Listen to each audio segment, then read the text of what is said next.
I'm Ronnie. I'm 25, just about to turn, and I'm having quite a different life to many. I would say the things that went on in my life is probably like 5% of the population, or maybe even 1%. The disability I have is probably, I think it was around 1 in 3 million, 1 in 5 million. The disability I have is called Sheldon Hall syndrome. But apart from that, my life is quite hectic, especially these few years. My family life wasn't ever stable. I'm sure there's many people that has that as well. But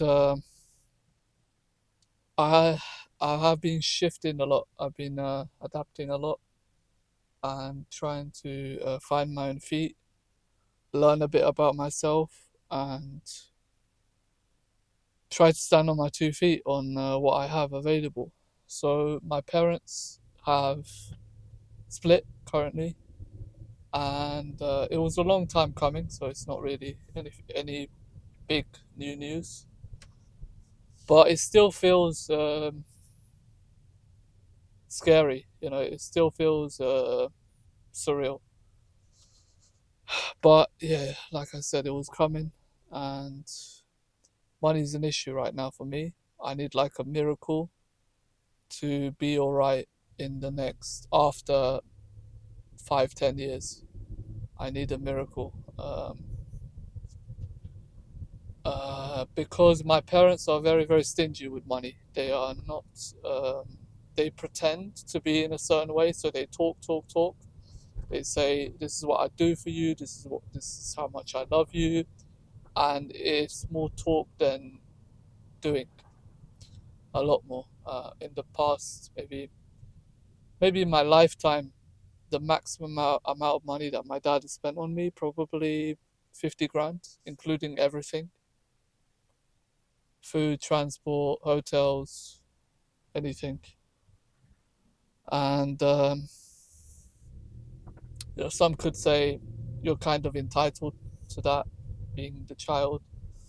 But that includes, guys that leave their home and have to pay child support. And I didn't get any support whatsoever financially.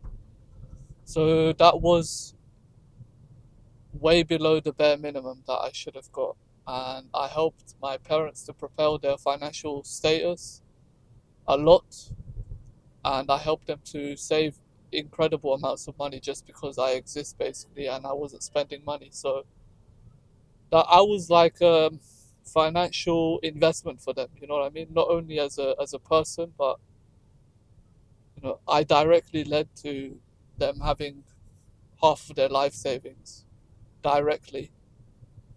They didn't have to pay rent. Um, I won't mention everything on here in case there's some things I'm not allowed to say. But they saved on rent, especially my dad. He didn't have to pay anything for me because the government was supplying my end and my costs, for food, for clothes, everything that I own. Pretty much 95% of everything that I own is I am the sole owner.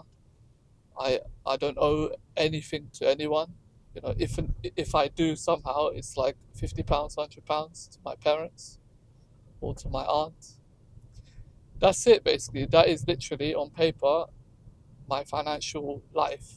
You know. And why am I even mentioning this? Family is family. Why am I mentioning money? Because money to my parents is very, very important. Like, and that's how I had to live. I had to live keeping this in mind. I had to keep in mind that they are prioritizing money, even if I'm not prioritizing. They are still strategically thinking, we should do this, we should do that, and in turn, many of my rights for money, for time, for how they organize me. So they might tell me to go somewhere. So they're your parents. So yeah, obviously some of that is going to happen. That's natural. But my parents, not my dad. My dad didn't care whatsoever. My mum specifically would would be very, very um, strict with how I should be and which route I should take. So if she wanted me to go to uni, I had to go to uni no matter what. Like, I will be rejected as the son. I know there's Asian parents, Asian family, that's kind of a norm. But my one was more tailored, tailored not only as in school, but tailored as in you have to eat in a certain way, you have to speak in a certain way, you have to eat foods that I want you to eat, for example. I would be punished as a kid for not eating the food that was put on the table. Um, and just because I didn't like certain Turkish cuisine, I was punished for it. And I would eat at other people's homes because I wasn't scared of being punished, and also it was out of respect for the other person, even if I didn't like the food. And also sometimes, that person would make it better than my mum would. So my mum was like, I don't want to be like that, but my mum was very, very careless about if somebody enjoys something or they don't enjoy it, which is it's very, very tough because they just see things from their perspective, and whatever that you have in your perspective doesn't matter whatsoever. And that's pretty much how my that's like a short snippet of how my childhood was, and financially how I affected my parents. I was a gain. I was a net gain, massive gain, massive. Especially in this country. If we were in Turkey, I'm not a massive gain. I'm probably a burden to my parents. Regardless if I spend little money, still a burden because at the end of the day I'm going to cost them a lot of money. But in this case, it was a net profit for me to exist. Mad profits. Great money savings, money that I would have from my benefits, I would share to their investments, and I got nothing from it. I didn't get any shit from their investments. I didn't get any monthly revenue from their investment, nothing. They just assumed that they gave me food and I didn't have to pay for rent, for example. I stay in that home, even though the government actually pays the rent. So I should be thankful to the government in that case. They thought that that was enough to make me not say a word. I shouldn't say anything because they've given me enough, right? Um, it's not that way. It's not that way, and I had to teach myself what is my rights and what's what. And it's quite painful. It's quite painful knowing that your own parents are, trying to use you as like an advantage. They are trying to get something out of you.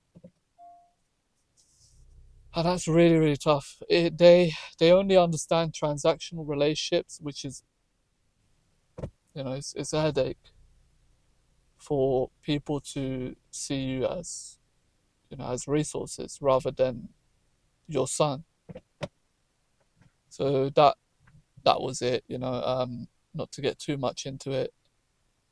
Um, what's the lesson, and what do I want to put on forth to like people that might be in my situation? Try to remain yourself. Don't take in too much information that they give you because they're trying to sway your inner self to be more malleable and more, you know, um, stressed and more dependent on their resources and their home. And maybe they got a nice car, and maybe they live in a certain location and you don't know how to be in another location. They want you to be dependent. It's just something that you should keep in mind. So reduce dependency, increase your awareness of yourself, put down notes, what you like to do, what you feel, very, very important, your emotions, and try to have moments to yourself away from their environment, because when you get too much into their environment, you you know without thinking you pick up the habits and the ways of living that they do. So I had to adjust. I had to And now I'm doing the adjusting.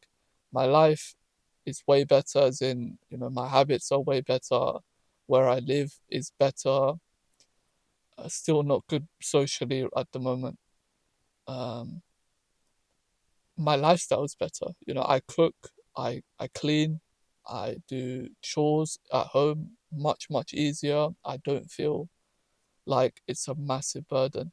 I feel like I'm okay instead of being on edge all the time. So that really gives you freedom to express yourself and to be closer with yourself. Being close with yourself is so important. Um, my mum and dad managed money really, really poorly. My dad is now suffering the consequences quite heavily. Most of the assets are under his name, but my mum already has a lot of assets from her parents. My dad, not the case. But the assets that are here, my dad has access to, which is good. But he made so many mistakes in the last, more so in the last 6, 7 years. Um, a lot. Like, I'm not talking, oh, he made three big mistakes and inflation happened and boohoo, we are sad. It's like a lot. Ridiculous mistakes. Mistakes where you feed the monster that is killing you. Those kind of mistakes. Mistakes where you don't research about something and you just go head first in with what? With money that you don't own. Loans. Extremely bad. And I had to be at the other end of this. As the son, this does affect me. It does affect my lifestyle. It does affect what I can ask for, what I can expect from my parents, and how I should be helping my parents emotionally. And should I interact with them? Should I not? Because they're fucked up. You know, they are fucked up. Their emotions are fucked because they got so much pressure. They are screwing themselves over, and I'm just on the middle of the table, just confused. Looking from one end to the other and trying to make not only sense of my life but sense of theirs, and learn from the lessons and mistakes. If you're irresponsible with money, you need to be very careful with who you are, what you're taking on. I know the people that make these kinds of mistakes won't be watching this video. I understand that. But I hope the people that are in similar position to me will be maybe seeing this. And that would be really good to relate to, and also to be really careful of. These kinds of people, when they are in a relationship, they don't care about you, and as I said, they view relationships as transactional, and also relating to that, they're not authentic in their relationships. They lie very, very often. They are very, very self-centered. They're doing it for themselves. So whatever that you are planning inside of your head, you're thinking about, maybe I'm gonna go do this course, it's gonna cost me this much loan. Don't rely on them whatsoever. Don't. Don't. If they even say they are caring about you, these kinds of people, they are not caring about you. They are not caring about you. They are there for themselves. They're there for their desires and their own spontaneous interests. So they feel like they want to buy a property in, say, somewhere else. And even though you guys are in a tough financial spot, they're like, I'm going to do what I want to do because I would like to have a 60, 70-inch screen and a nice balcony in my property, in my flat, in my penthouse, which literally my mum did. And one is not enough for me. I'm going to get two, I'm going to get three, I'm going to collect the rents. I know that we're deep in debts, but so what? I should be living now. My son will come later. You know what I mean? After I die, everything will go on to him and it's going to be fine, which, by the way, I don't fully believe. And even if that were the case, then what am I going to do in my 20s? Suffer for their own lifestyle and their own wants, you know. Their wants, their requests, their needs are more important than your fucking situation. And if this is the case, be very, very, very careful, because these people, they will crush your life, they will crush your dreams, they will crush your passion. You know, passion is so fucking important. You become passionate with maybe photography. I was UI design, um, writing articles, writing poems, literature that is not so literature, but it's more self-expression, um, working on businesses, online businesses, creating software. These are your passions, and they don't care about it. They don't care about what you're going through, what's your situation. They just care about whatever that they have, whatever that they want. And they put on a fake persona. My parents always have a persona where they act as if they're a certain way when they're not. And this is very, very poisonous. It's very dangerous, because sometimes you believe them. Sometimes you're psyched out. You don't know if it's true or not, and you're in a limbo. Sometimes you don't even realize it. You wake up and you realize, what am I doing? Why am I here? Why am I continuing to validate them? Because you're in the limbo. It's like they say narcissistic fog, but it's similar to that. Maybe the same thing. That's it. Thanks for watching. I hope this was something for you, and I'll see you next.